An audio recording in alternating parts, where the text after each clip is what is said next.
So the Xbox 360 came out, I think, when I was just beginning high school or a little bit before that. And I heard from one of my friends that you could go online with Xbox Live and play video games with your friends. So this was something I was really interested. Going into this time of my life, I didn't have too many friends, and especially starting in high school, I didn't really know too many people. So I basically begged my parents to get me an Xbox 360. We worked out a deal where my birthday is very close to Christmas, so for Christmas and my birthday, I pretty much just got an Xbox, I think with a single game. So the day came and I got the 360 and I got Assassin's Creed, the first game, and I was super excited. I played that a lot. Very quickly, I tried to figure out how we could attach the Xbox to the internet so I could get online and join voice chats and other things with my friends. Now, another piece of this was I had a friend up until 5th grade or so who I was friends with, but he moved away and I just didn't have any way to really contact him. Didn't have a cell phone at this point. It was hard to get in contact with him over a landline. And I knew he had Xbox because actually his house, when I visited him once, was the first way I ever played a 360. I remember he had Guitar Hero 2, Oblivion, and those games like blew my mind. So I wanted to get connected to that. So to this day, if you go through the Xbox dashboard from back in the day, even the newer version just brings back a lot of memories for me. I mean, who remembers the music player? If you actually go to my Xbox and go through the music, it's kind of a really interesting time capsule where you could see exactly what music I was listening to at this time that I uploaded and ripped onto my Xbox. And it's certainly a fun experience. You can go back and look at the different profile pictures you unlocked, different achievements, even just the different slew of games that you thought were interesting enough to buy. Who remembers back in the day going and buying these Microsoft point cards, which didn't make any sense? I think it was $20 for 1,600 Microsoft points, which never lined up just right, and then you'd be left over with like a few hundred left, depending on whatever like DLC or other thing you purchased. And this was also the time of Xbox Live Arcade, which was super interesting and had a lot of really, really good games that hold up even to this day. And I think there was even another one that was called like indie games, and those could be really cheap and didn't offer any achievements. I'll see what I can do to dig up some old footage. But back to the point. The Xbox 360 for me was very special because I got to be social with people for the first time without actually being near them, which I thought was really interesting. And there's even a story, which I won't get into the full details of, but one of my best friends to this day, I was able to buy Halo 3 off of him. And playing Halo 3 was a pivotal point for me, and getting to play online with kids I knew in high school was really awesome. And I spent countless hours building Rube Goldberg machines in Forge, as well as many other fun experiences. Standout games for me, especially early on, Halo 3, which quickly led into Gears 1, and then Gears becoming one of my favorite series of all time. And there was more with Gears as well, where that was one of the games I played with a lot of friends at the time. My brother and I had a friend who has since passed, and I think I'm actually the one that got him into playing Gears of War. We used to have a copy of Gears that I borrowed from a friend, and him and I would play online. And I was pretty horrible. I think he was pretty horrible as well, but he quickly got good because he just was one of those people who was amazing at video games. And eventually we upgraded to Gears 2, and I just remember having some of the best times of my life gaming. Just a blast. He always had a positive outlook, even when we were getting wrecked in Gears 1, because the only people that were playing were like semi-professional. It was non-stop fun. And so that's something that I think will always keep the console near and dear to my heart. I think another cool thing about 360 as well is that you had Hexic, which was a free game. You had Aegis Wing, which was another free game. And people were always playing little arcade games from PopCap, different stuff like that. There was a plethora of different games that you could play. I feel like it was the first time that the now standard digital marketplace really expanded and took off and allowed indie developers to do their thing. I remember to this day one of my friends being super hyped on the release of Super Meat Boy, and I remember playing that game and being like, this is an amazing game, and like 2 people made it, and that's so cool.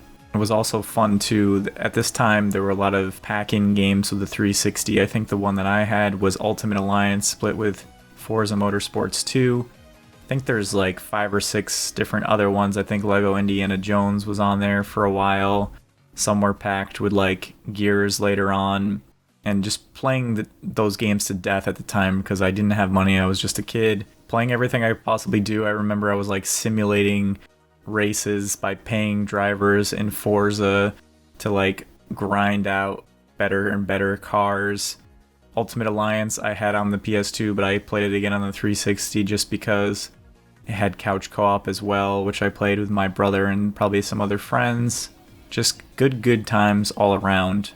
And I remember it was also one of those things where even if you didn't have a new game to play, you'd just hop on voice chat with your friends, just chit chat about life. Maybe they would recommend something new, challenging an old game that you never did, or a new game that you might want to look into, start saving your money for.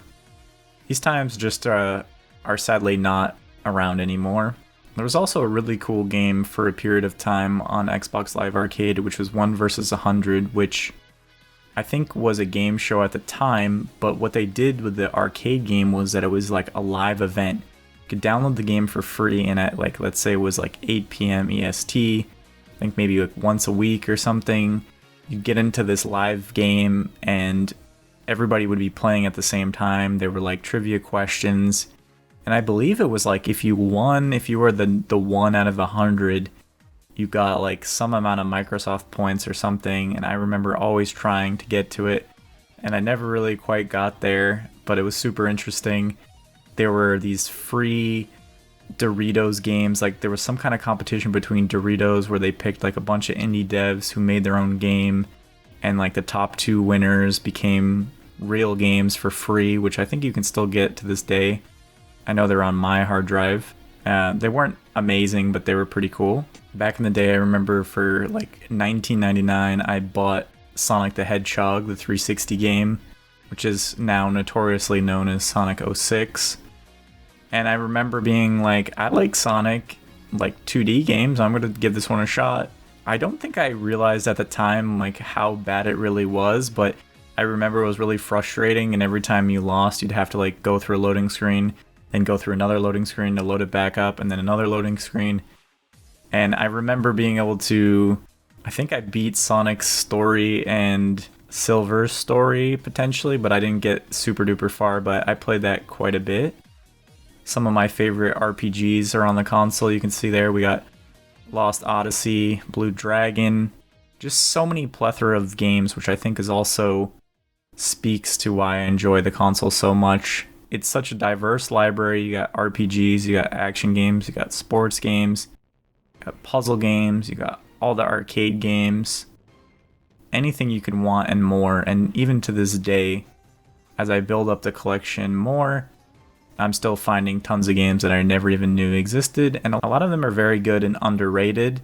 And this is the time as well where you can really buy a lot of these games for under $10 and just experience something new. I think it's really interesting that every few years people just get so off put by the older generations. Like 360's now pushing 10 plus years depending on what the release of the games were, but the games still hold up pretty well, and I really hope that more people can get into playing them.